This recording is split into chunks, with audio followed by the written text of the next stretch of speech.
Buenos días. En esta última clase que van a tener conmigo vamos a ver lo referido a transporte de electrones o cadena de transporte de electrones mitocondrial y fosforilación oxidativa.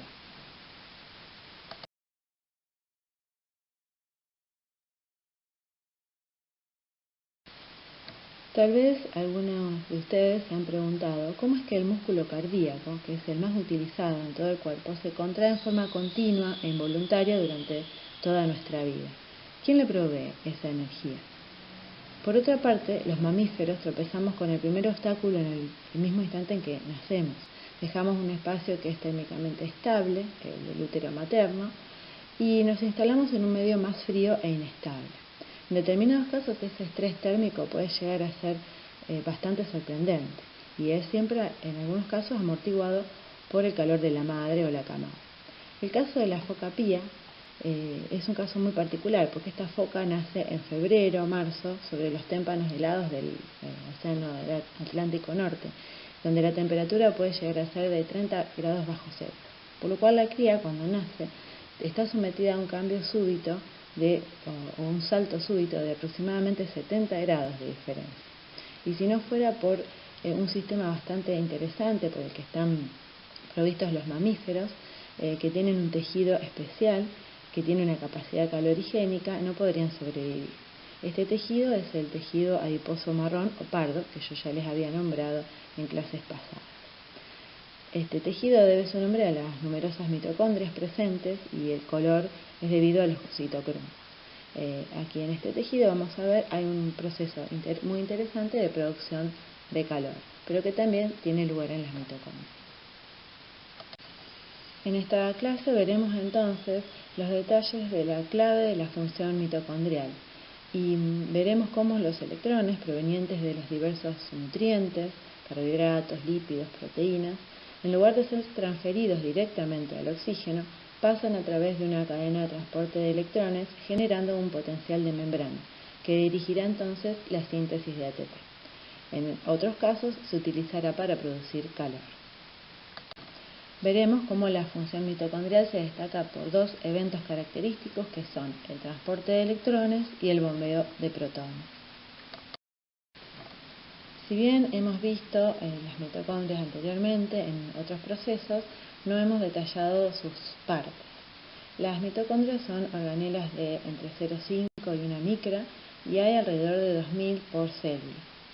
Poseen una doble membrana, la membrana externa y la membrana interna, que encierran entre ellas un espacio llamado intermembranoso. La membrana interna posee crestas que aumentan mucho la superficie de la misma y encierra otro espacio denominado matriz mitocondrial. En la matriz mitocondrial es en donde encontramos las enzimas del ciclo de Krebs, de la beta-oxidación de ácidos grasos, de la degradación de la urea y algunas de la degradación de la urea y las de la degradación de aminoácidos.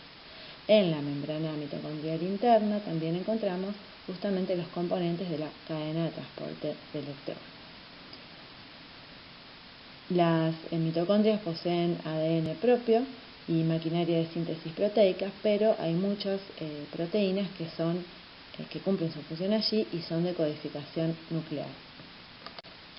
La existencia de esta doble membrana condiciona la generación de espacios químicamente diferentes y con características propias y que posibilita la compartimentalización de eventos celulares diversos. Las membranas también poseen permeabilidad diferencial. Por ejemplo, la membrana mitocondrial interna es muy impermeable y en especial a los protones, solo es permeable a dióxido de carbono, agua y oxígeno, tiene crestas. También existen allí transportadores como de ATP-ADP, calcio, piruvato, ácido carboxílico, fosfato, las lanzaderas para transportar los equivalentes de reducción, el transportador de malato y también los componentes de la cadena de transporte de electrones y la protón ATPase. En la membrana mitocondrial externa podemos distinguir una alta permeabilidad, entonces hay transportadores del tipo de porinas, hay canales aniónicos dependientes de voltaje y está la exoquinasa en el lado citosol. Una pregunta que podemos hacernos es dónde ocurre el transporte de electrones en general.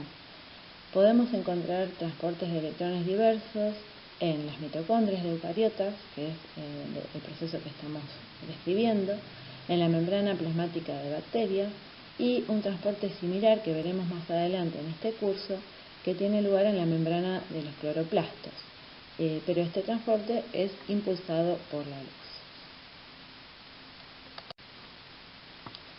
Vamos a encontrar distintos tipos de transportadores de electrones y también distintos tipos de transferencia de electrones. Los tipos de transferencia de electrones que podemos encontrar son la transferencia directa de electrones, por ejemplo la que sucede entre hierro 3 y hierro 2, también la transferencia como átomos de hidrógeno, o sea, con un electrón, y la transferencia como iones hidruros, o sea, 2 electrones.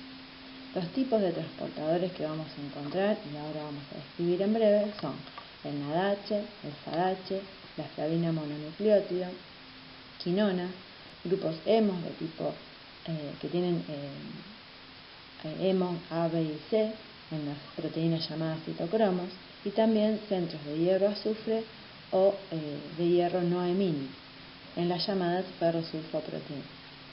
Veremos cada uno en detalles y algunos ya los habíamos descrito con anterioridad. La estructura y los estados de reducción de las flavinas, que también nombré en clases pasadas, nombramos algo interesante de las flavinas, que tienen un anillo de isoalexosina, que son anillos heterocíclicos con un núcleo bencénico, una pteridina y dos grupos cetónicos. Bueno, en uno de sus anillos, en el central, es donde reciben o intercambian los electrones y protones. La particularidad de este tipo de transportadores de electrones es que pueden recibir de a un electrón y un protón, formando un intermediario semiquinona que es estable y que le permite entonces mediar entre donores de 2 electrones y 2 protones y aceptores de un protón o un electrón. Algo análogo sucede con las quinonas, cuyo intermediario semiquinona parcialmente reducido también es estable en las membranas. Las quinonas, coenzima Q o biquinona, al igual que las flavinas, pueden aceptar de a un protón y un electrón, con estados parciales de reducción que son estables. Posee un brazo hidrofóbico, aquí abreviado con R, de varias unidades isoprenoides que la anclan a la membrana y le permiten moverse en ella. Y de los transportadores que vamos a describir en esta clase, es el único que no forma parte de proteínas. También podemos encontrar los centros hierro-azufre o hierro no hemínico o azufre lábil. Esa nomenclatura podemos encontrar para diferenciarlos de los grupos hemo, de hierro que conforman los grupos hemo. Los hay de distintas geometrías, así podemos encontrar un hierro unido a 4 cisteínas o a los azufre de 4 cisteínas y se denomina hierro azufre simplemente. También podemos encontrar los llamados centros 2 hierro 2 azufre, que tienen puentes sulfuros entre las cisteínas, o sea, tienen además de azufres de las cisteínas, azufre inorgánico, y los de 4 hierros 4 azufre, que también tienen azufres de cisteínas y azufre inorgánico. Otros tipos son las llamadas proteínas Riske, que en honor a su descubridor tienen ese nombre, y poseen 2 hierros, 2 azufres sin azufre inorgánico, sino que el hierro está coordinado con histidinas en su lugar. También encontramos los grupos hemo, que están integrando como grupos prostéticos a las proteínas llamadas citocromos, y podemos encontrar 3 tipos de grupos hemo, denominados A, B y C. Solo el grupo prostético, o sea, solo el hemo C en realidad se une covalentemente a la enzima a través de una cisteína. Los A y B no se unen covalentemente, pero sí en forma muy fuerte. Por eso son denominados grupos prostéticos.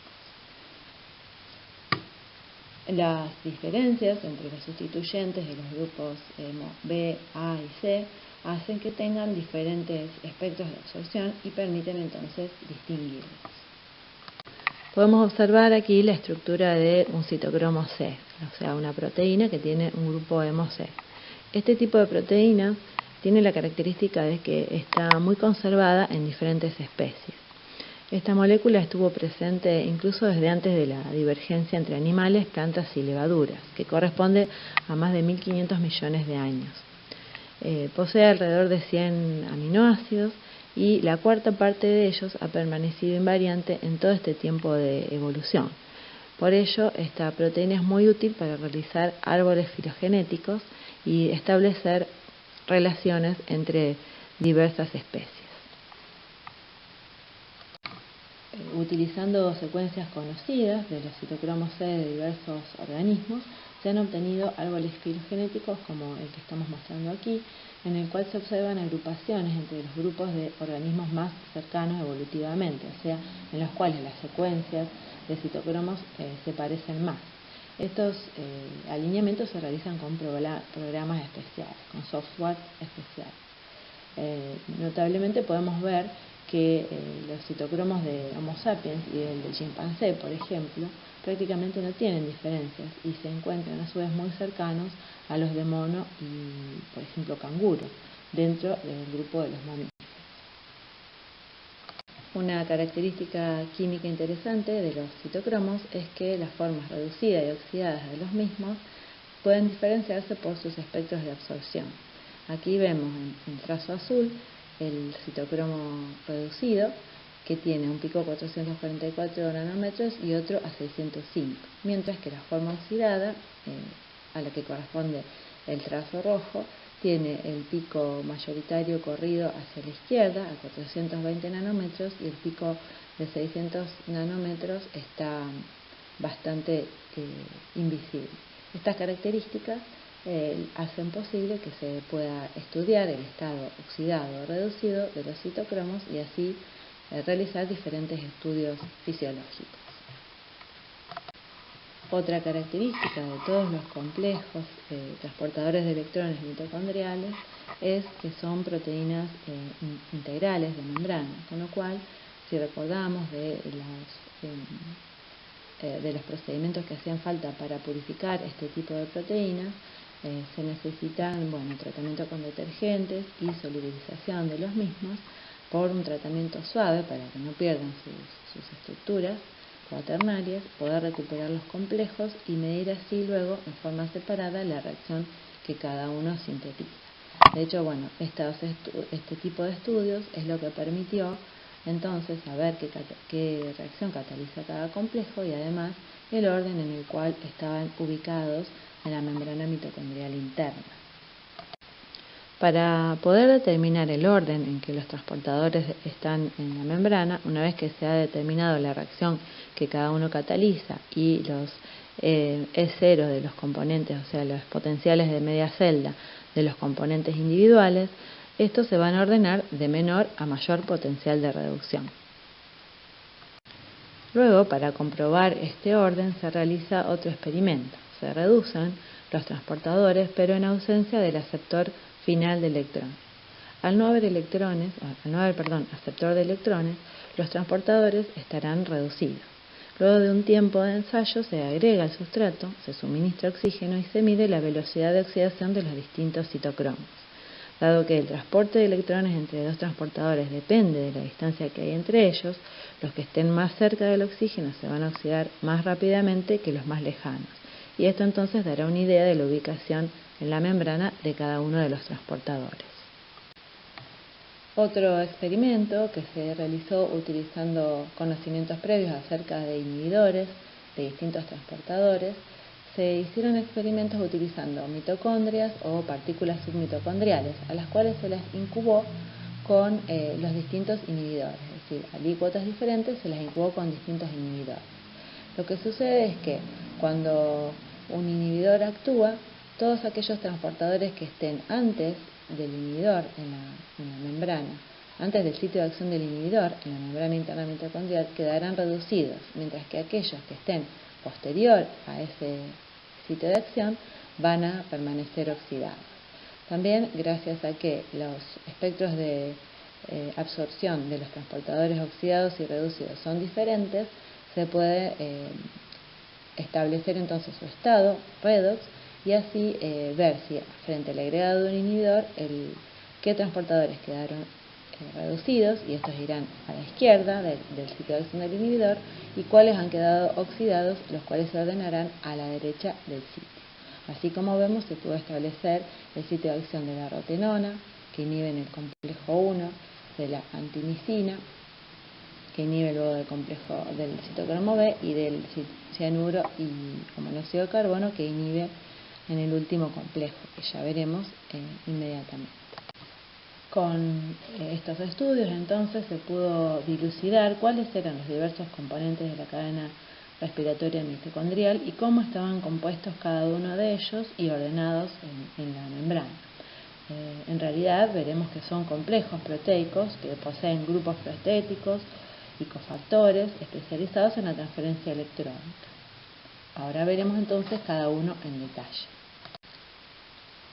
El primer complejo, llamado también NADH quinona óxido reductasa, está compuesto por una subunidad de 43 subunidades que suman 880 kilodalton por el grupo prostético flavina mononucleótido, por 6 centros hierro-azufre, y el aceptor es la quinona. El complejo 1 actúa como una bomba de protones, y aunque el proceso no se conoce muy bien, el proceso de bombeo de protones, se cree que podría involucrar cambios conformacionales que provocan variaciones en los pK de los grupos ionizables de los aminoácidos que componen esas proteínas, y esto posibilitaría la salida de protones desde la matriz hacia el espacio intermembrano. Los inhibidores de este complejo, o sea, de la transferencia electrónica en este complejo, son rotenona, que es una sustancia de origen vegetal utilizada para pescar en el Amazonas, por ejemplo, porque es mucho más tóxica para los animales de sangre fría. Entonces se vertía rotenona para que los peces murieran y los pudieran pescar.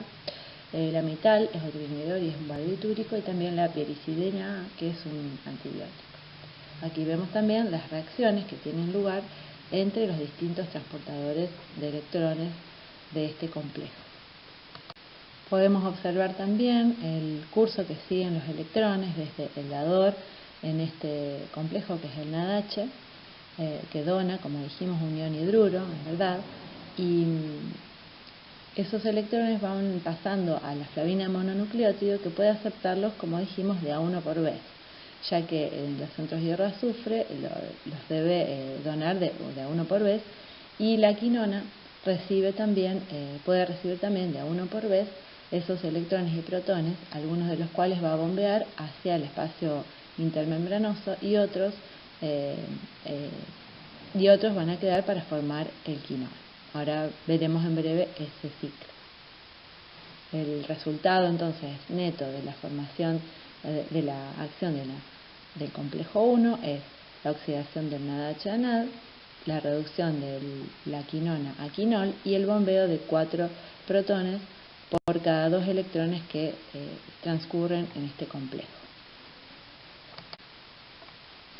El complejo 2, succinato deshidrogenasa o succinato quinona óxido reductasa, posee 4 subunidades de 127 kilodaltons, posee un grupo prostético FAD, 3 centros hierro-azufre y un citocromo B550. El aceptor de electrones también es la quinona, y el dador es el FADH. Bueno, el MOB se cree que en realidad no está implicado en el transporte de electrones, y se cree que su función es protectora, que recibiría los electrones que se podrían perder en el sistema para que no fueran o no vayan al oxígeno y generen especies reactivas del oxígeno, que son tan peligrosas para las membranas y demás componentes biológicos. El inhibidor en este complejo es el malonato, que es una molécula que tiene gran parecido con el succinato. Fíjense que solamente tiene un metileno en lugar de 2, como tiene el succinato. Esta analogía lo hace un inhibidor competitivo. En azul vemos en esta gráfica el circuito o la ruta que siguen los electrones, desde el FADH hacia los 3 centros hierro-azufre y luego a la quinona para formar quinol. Recuerdan, esta enzima también intervenía en el ciclo de Krebs. El tercer complejo, o complejo de la quinona citocromo C oxidorreductasa, es un dímero de 11 subunidades que tienen 500 kilodaltons, tiene 3 citocromos BH, BL y C1, un centro de hierro azufre del tipo RISC y el aceptor es el citocromo C. Tiene 2 sitios de unión a la quinona, el sitio QP, que es más cercano al espacio intermembrana, y el sitio QN, más cercano a la matriz, y ambos son blancos de acción de distintos inhibidores. El mixotiazol o la estigmastelina inhiben al sitio QP y la antimicina A inhibe la transferencia electrónica en el sitio QN. En este complejo y por la acción del ciclo Q se bombean 4 protones al espacio intermembranoso. Aquí tenemos entonces esquematizado cómo sería el ciclo Q. En el ciclo Q, 2 quinoles son oxidados a quinona en sitios diferentes de la membrana interna mitocondrial, los que vimos recién, uno más cercano a la matriz, QN, y el otro más cercano al espacio intermembrana, o UP. Uno de los quinoles, es reciclado, lo cual provoca, en definitiva, la oxidación de un quinol a quinona, la reducción de 2 moléculas de citocromo C y la salida de de 4 protones al espacio intermembrana.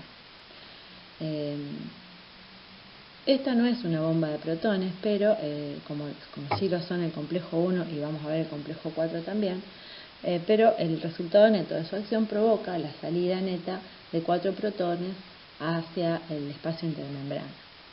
Fíjense que en una primera instancia el quinol reducido oxida. Por una parte cede un electrón al citocromo BL y luego al citocromo BH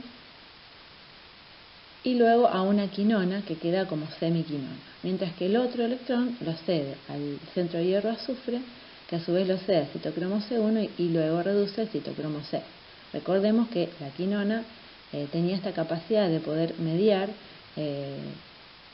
transportadores de 1 y 2 electrones. En este caso, entonces, el radical semiquinona, que tenemos resultado en amarillo, queda en forma estable en la membrana. En un segundo ciclo, lo que va a suceder es que otra molécula de quinol también va a ceder 2 electrones, uno al citocromo BL, al citocromo BH, y luego va a reducir a la quinona, a la semiquinona que estaba allí, estable en la membrana, y tomando 2 protones de la matriz regenera el quinol. Y por otra parte, el otro de los electrones es cedido nuevamente al centro de hierro azufre, citocromo C1 y el citocromo C.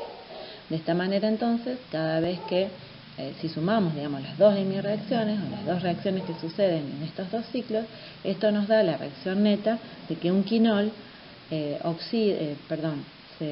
oxida reduciendo a 2 citocromo C1 y bombeando 4 protones al espacio intermembrana. En realidad no debo decir bombear porque no es una bomba, o sea, se ceden 4 protones al espacio intermembrana. Llegamos entonces al complejo 4 o citocromo C oxidasa, abreviada COX. Consta de 8 a 13 subunidades en forma de dímeros de 200 kilodaltons, un citocromo A y 1 a 3, 2 centros de cobre A y cobre B, y el aceptor final es el oxígeno. Esta proteína sí actúa como bomba de protones, bombeando 4 protones al espacio intermembrana. Los electrones pasan del citocromo C al cobre A binuclear y cuando están reducidos están como cobre 1 y al oxidarse comparten una carga formal de 1,5. Luego los electrones pasan al HemoA, al HemoA3 y finalmente al cobre B. Aquí el oxígeno se une a este centro binuclear y es reducido a agua. En el proceso, la COX debe adquirir 4 protones de la matriz para reducir el oxígeno a agua, y 4 protones son bombeados al espacio intermembrana. La transferencia de protones ocurre debido a cambios conformacionales producidos por la transferencia electrónica que provocan a su vez cambios en los valores de pK de las cadenas laterales de los aminoácidos, generando diferente exposición de las mismas al lado interno y externo de la membrana. Los protones se moverían como en el caso del ion hidronio, en que el protón salta de una molécula de hidrógeno a otra de agua y así sucesivamente, es decir que probablemente el agua tenga un rol importante en el sistema de bomba de protones, aunque no es fácil dilucidar esto en las estructuras de rayos X de las proteínas. Los inhibidores de este complejo 4 son cianuro, sulfuro, monóxido de carbono y ácida. Estudios en proteínas de las COX bovinas y de algunas bacterias arrojaron luz acerca de cómo podría ser que ocurriera el bombeo de protones en el complejo 4. El proceso tendría cierta analogía con el funcionamiento de una proteína denominada bacteriorhodopsina, que la nombré cuando vimos proteínas intrínsecas de membrana. Bueno, al parecer existirían 2 canales, D y K, cuyos nombres se deben a un aspartico y una lisina conservadas en esos sitios, que serían necesarias para tomar protones y pasarlos. En el caso del canal D, los pasaría al espacio intermembrana, y en el caso del canal K, los pasaría al oxígeno para dar agua. En el proceso de reducción de oxígeno, los intermediarios permanecen fuertemente unidos a grupos activos de las proteínas, evitando así la liberación de especies reactivas del oxígeno que pueden ser muy dañinas para las membranas y moléculas en general. También tenemos aquí la reacción neta que terminaría ocurriendo entre los citocromos C reducidos y el oxígeno para dar citocromos C oxidados y agua, y además protones en el espacio intermembrana. Veamos en más detalle entonces cómo se produce la transferencia electrónica en la citocromo oxidasa. Los primeros 2 electrones que vemos que ingresan en el punto 1 y el punto 2 son transferidos, pasan por el centro binuclear cobre A, que como les dije comparte una carga formal, luego por el grupo HemoA y A3, y reducen primero al cobre B y luego al hemo A3. Una vez que estos 2 están reducidos, así que aparecen así en color fucsia en el punto 3, recién allí se puede unir el oxígeno y se forma un puente peróxido entre ambos centros. Luego entran en juego otros 2 electrones, los otros 2 electrones y 2 protones que entran de la matriz, seguidos por otros 2 protones para liberar entonces 2 moléculas de agua en el punto 8, en este esquema. En todo este proceso de reducción del oxígeno, los intermediarios permanecen fuertemente unidos a los grupos activos de las proteínas para evitar la liberación de sustancias reactivas del oxígeno. El proceso global muestra que cada 2 electrones que provienen ya sea del NADH o del succinato y que son aceptados por el oxígeno, media molécula de oxígeno se reduce a agua, y en el proceso 8 protones son bombeados hacia el espacio intermembrana. Antes de continuar, me gustaría recordar que la quinona, además de recibir electrones del complejo 1 y del complejo 2 de la cadena transportadora de electrones, recibe electrones de la glicerol trifosfato deshidrogenasa citosólica, que entonces así transfiere los equivalentes de reducción al FAD para formar FADH, quien cede los electrones a la quinona. De esta manera, equivalentes de reducción de citosol se transfieren a la mitocondria. Y el otro punto de entrada de electrones que ceden a la quinona es en la primera reacción de la beta-oxidación, catalizada por la CoA deshidrogenasa, que recuerden era FAD dependiente. Bueno, esta también, a través de una pequeña cadena de transportadora de electrones, cede los electrones también a la coenzima Q. Hagamos ahora ciertas consideraciones energéticas. Consideremos que la reacción global de todo el proceso en el que 2 electrones del NaDH reducen a un mol de oxígeno a agua, libera una energía libre de aproximadamente 220 kJ por mol. Este valor en condiciones celulares en realidad sería más negativo, o sea, este delta G 0 en realidad considera relaciones unitarias entre las concentraciones de los pares redox, que sabemos que in vivo no son tales. Para la síntesis de un mol de ATP sabemos que también se necesitan en condiciones estándar aproximadamente 30 kJ por mol.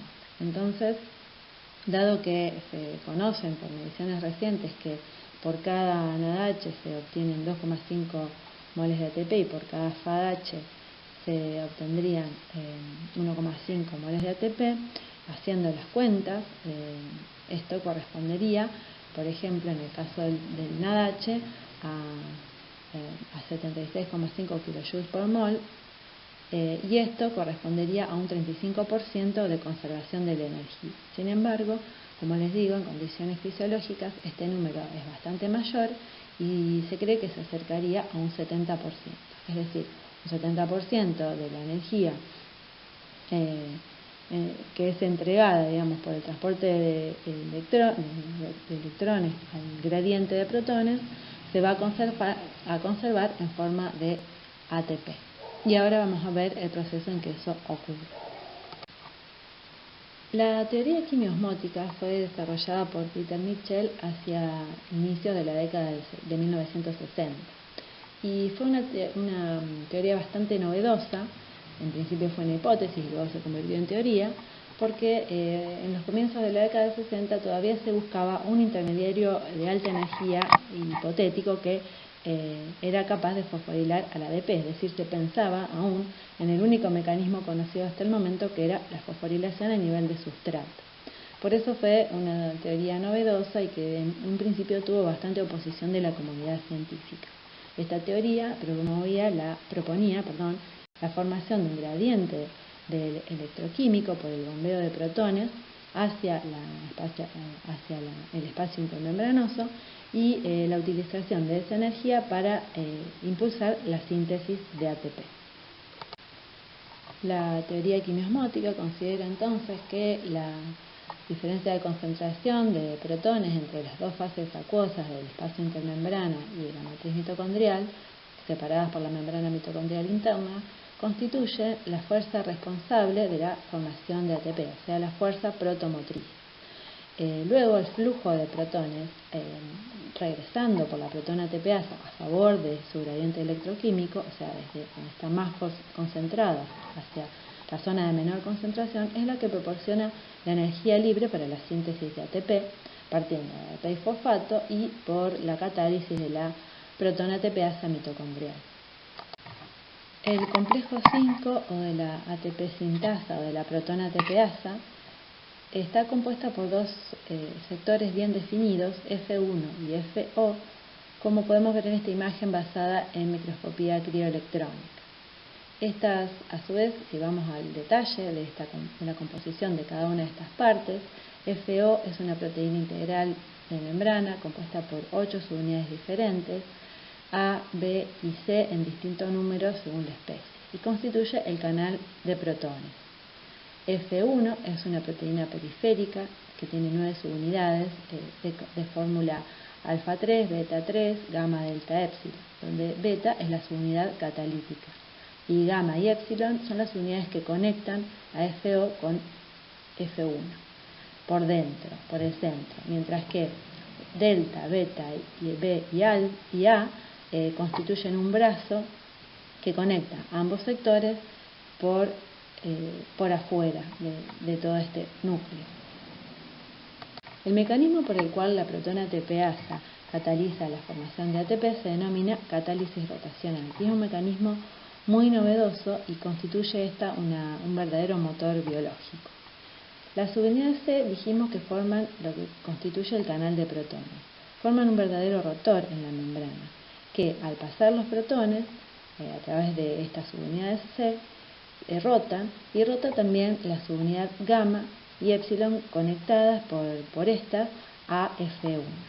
De esta manera, el esferoide formado por las unidades alfa y beta es mantenido en su lugar por el brazo formado por delta y B.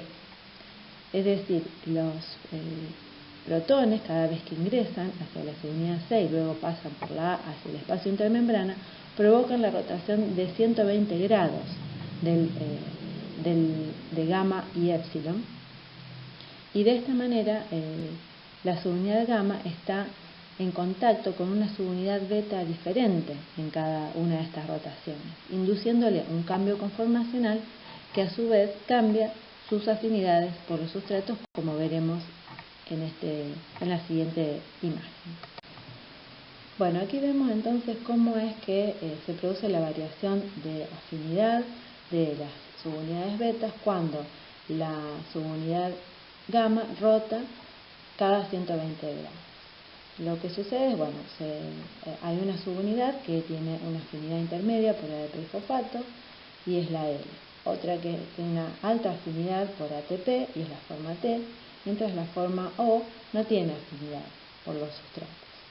Entonces, cuando están unidos los sustratos, la energía que pasa a través de, en realidad los protones cuando pasan a través de la subunidad C, imparten este movimiento a C y por lo tanto a gamma, que lo que hace es hacer rotar 120 grados y hacer variar la afinidad de cada una de las subunidades. Por ejemplo, si vemos la partícula verde aquí representa la subunidad gamma.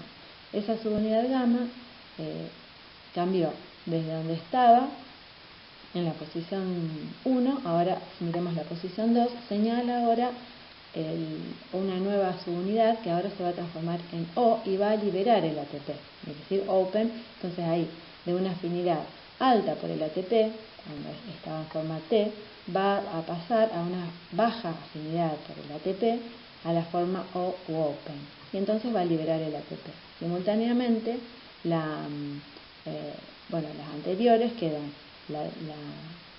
donde está unido el ADP y el fosfato, se va ahora a formar el ATP, y donde en la otra subunidad en L se va a volver a unir el ADP y el fosfato para comenzar una nueva ronda. Bueno, pero ¿cómo ocurre entonces el pasaje de protones que provoca el movimiento rotacional?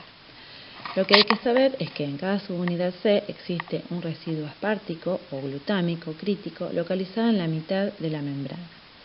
Los protones cruzan la membrana por un camino o una vía hecha por ambas subunidades, C y A, y que está dividido en dos mitades, la mitad P citosólica y la mitad N de la matriz. N por negativa, P por positiva. El residuo aspartico está desprotonado y hacia el final de la mitad citosólica de la subunidad C e interacciona allí con un residuo de arginina de la subunidad de la otra mitad del canal, el que da hacia la matriz. Cuando el protón entra por ese canal y el aspartico se protona, deja de interaccionar con la arginina y ésta se desplaza en sentido horario hacia la mitad de la subunidad C adyacente, donde interacciona con otro aspartico y desplaza el protón de ese residuo, cuyo paso a la mitad citosólica está favorecido porque en ese sector está menos concentrado, o sea, va a favor de su gradiente químico. El cilindro C al mismo tiempo rota en sentido antihorario y regresa a la otra mitad P citosólica para repetir el proceso. Para que el cilindro C dé una rotación completa, podrán imaginarse que se necesitan que pasen tantos protones como subunidad de C posee ese organismo. En animales serían 8 y en Escherichia coli, por ejemplo, son 10. El ATP sintetizado entonces en la matriz mitocondrial también es necesario en el citosol, por lo cual es exportado a partir de un sistema de transporte de antiporte denominado adenina nucleótido translocasa.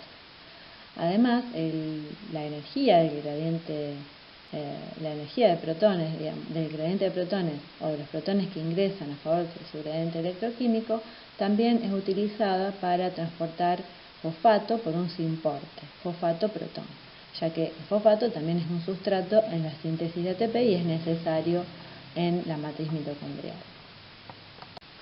Veamos ahora entonces cómo calculamos el rendimiento en ATP de la fosforilación oxidativa. Por cada rotación de 120 grados y por cada ATP sintetizado por la protona ATPasa se requieren 3 protones. A su vez, por cada fosfato traslocado a la matriz mitocondrial por el sistema de traslocasa, se requieren un protón, como acabamos de ver. Entonces, esto hace un neto de 4 protones requeridos por ATP sintetizado. 4 protones requeridos en la matriz que se transporten para sintetizar cada mol de ATP. Entonces, si por cada NADH, como hemos visto, se bombean 10 protones en la matriz, 10 sobre 4, tenemos un rendimiento de 2,5 ATP por mol de NADH reducido, oxidado. Por otra parte, por cada FADH, recuerden que se perdían los primeros 4 protones de la primera bomba de protones en el complejo 1, porque el FADH entraba a nivel del complejo 2. Entonces, se bombearán 6 protones, y esto hace que 6 dividido 4, el rendimiento sea 1,5 moles de ATP por mol de FADH oxidado. El proceso global involucra el pasaje de electrones a través de las diversas proteínas transportadoras y con los distintos sustratos reducidos. En forma simultánea también se produce el bombeo de protones al espacio intermembrana, generando entonces una diferencia de potencial. Al regresar los protones por la protona ATPasa a favor de su gradiente químico, estimulan la síntesis de ATP. La síntesis de ATP entonces está dirigida por una fuerza protomotriz que tiene dos componentes, un componente químico por la diferencia de pH entre los compartimientos y un componente eléctrico por la diferencia de potencial entre ambos componentes con la matriz negativa y el espacio intermembrana positivo. El funcionamiento del proceso que acabo de describir es dependiente totalmente de la integridad de la membrana interna mitocondrial y de que pueda establecerse ese gradiente protónico. Es decir, este proceso está acoplada el transporte de electrones mitocondrial a la síntesis de ATP. Por ende, las sustancias que de alguna manera disipan el gradiente de electrones se denominan desacoplantes.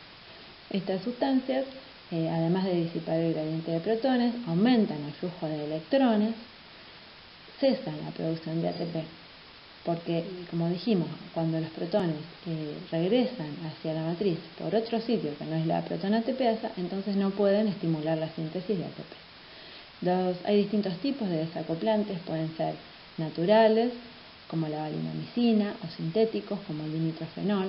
En el caso del dinitrofenol, que es el que tenemos esquematizado aquí, se protona en el lugar donde la cantidad de protones es alta, o sea, en el espacio intermembrana, y puede difundir hacia la matriz y allí liberar los protones. Es decir, de esta manera está disipando, terminando el gradiente de protones o la diferencia de protones entre ambos espacios.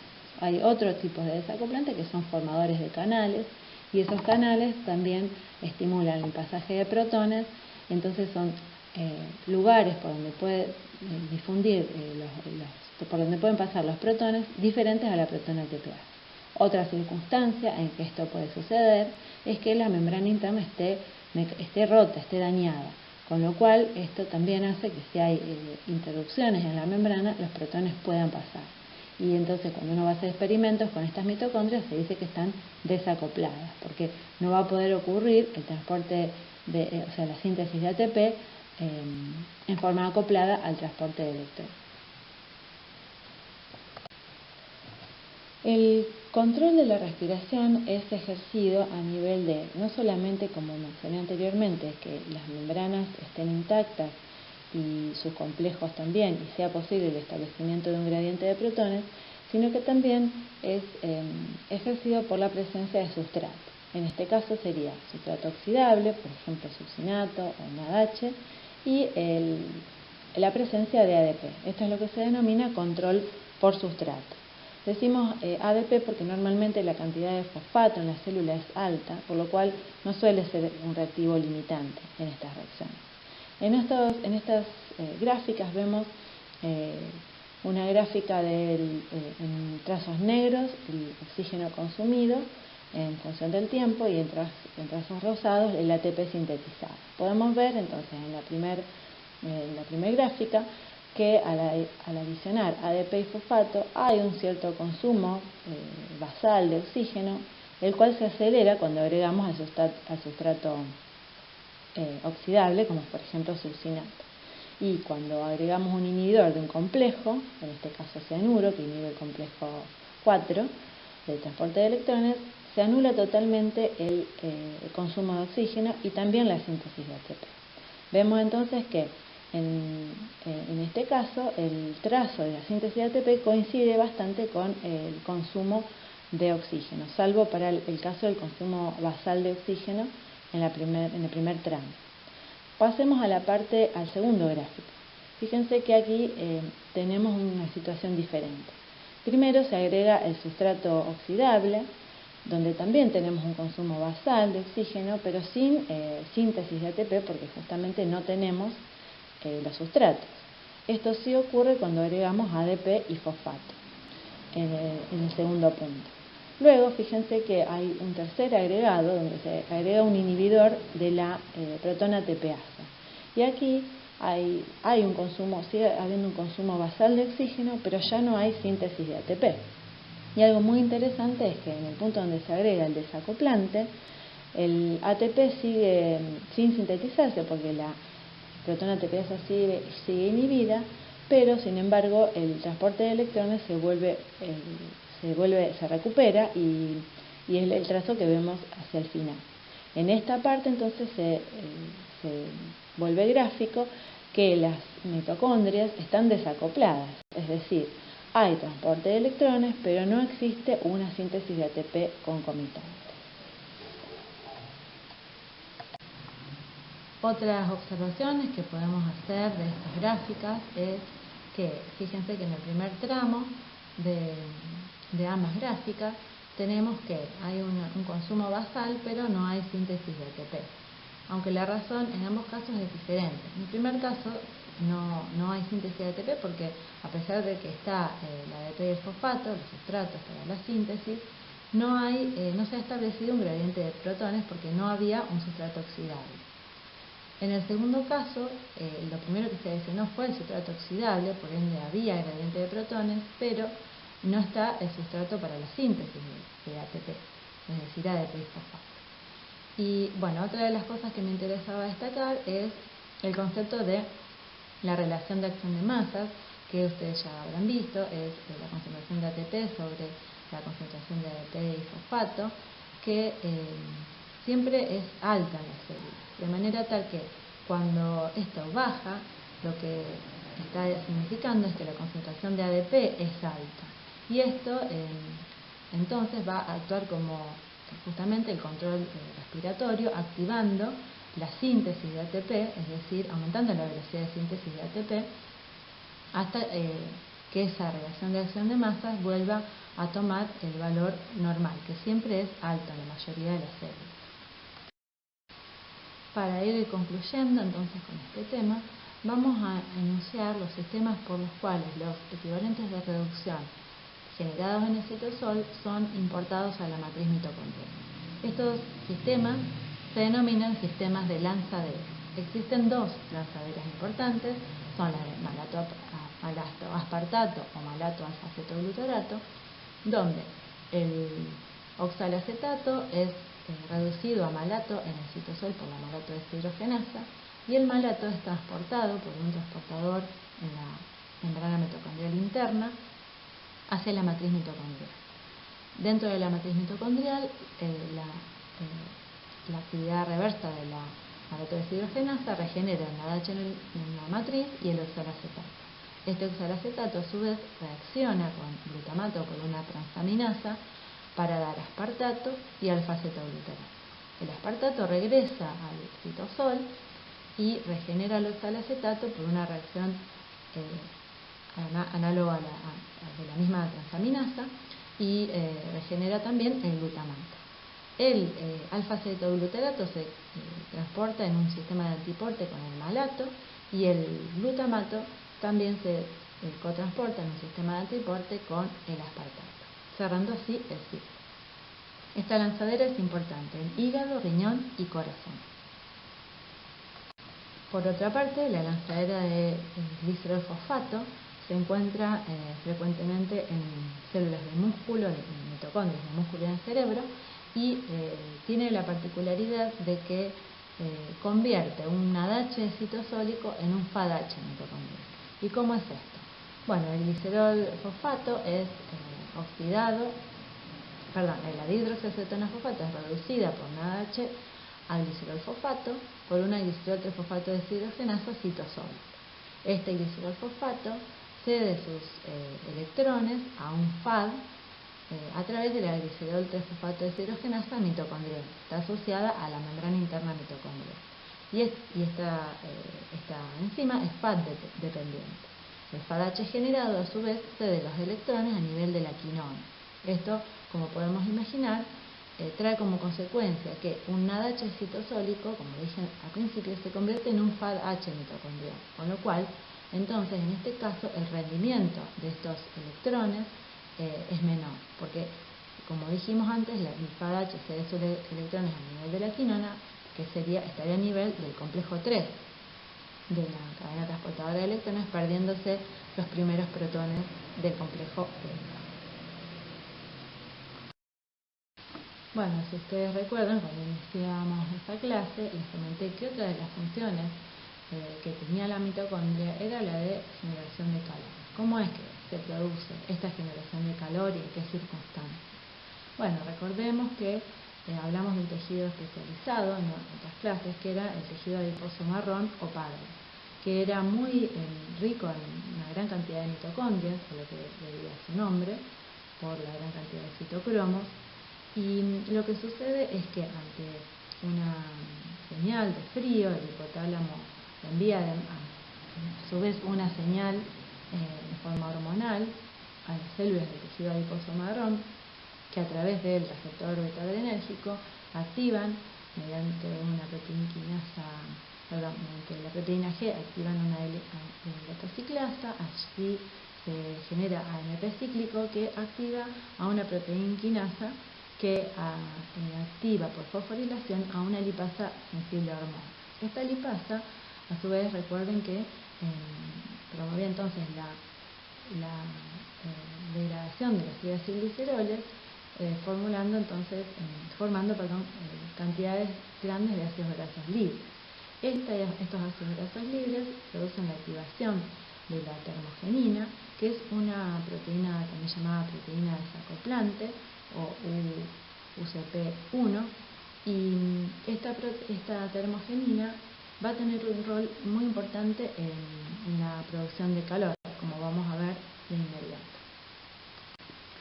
La termogenina o proteína desacoplante UCP1 se encuentra también en la membrana mitocondrial interna, y lo que sucede es que cuando esta está activada, se promueve el pasaje de los protones acumulados en el espacio intermembranoso hacia la matriz por esta proteína, y de esta manera se desacopla el gradiente protónico, pero además se genera calor en este proceso. Entonces, esto es lo que de esta manera es que se va a producir calor en este tejido adiposo marrón. En esta tabla encontramos un resumen de todos los inhibidores que interfieren en la fosforilación oxidativa y algunos en la fotofosforilación, un mecanismo muy parecido que ustedes van a ver en las clases más adelante. Vemos, por ejemplo, que hay inhibidores de la transferencia electrónica, que son aquellos que inhiben a nivel de los transportadores electrónicos en la membrana interna mitocondrial. Después tenemos, vimos algunos de ellos, como el cianuro, la antimicina, la rotenona. Después tenemos los inhibidores de la proteína ATPasa, la oligomicina y la venturicina, son más comunes, inhiben a nivel del FO, y la orobertina a nivel de F1. También hay desacoplantes, que, como dijimos, eran sustancias que transportaban protones de regreso al interior mitocondrial, como el dinitrofenol, la valinamicina, la termogenina que acabamos de ver. Y después hay otro tipo de inhibidores que inhiben el intercambio ATP-ADP, como el atractóxilo, el atractilócido, que inhibe la translocación de los nucleótidos de ADN. Todos ellos, estos compuestos, interfieren entonces con la fosforilación oxidativa por diversos mecanismos.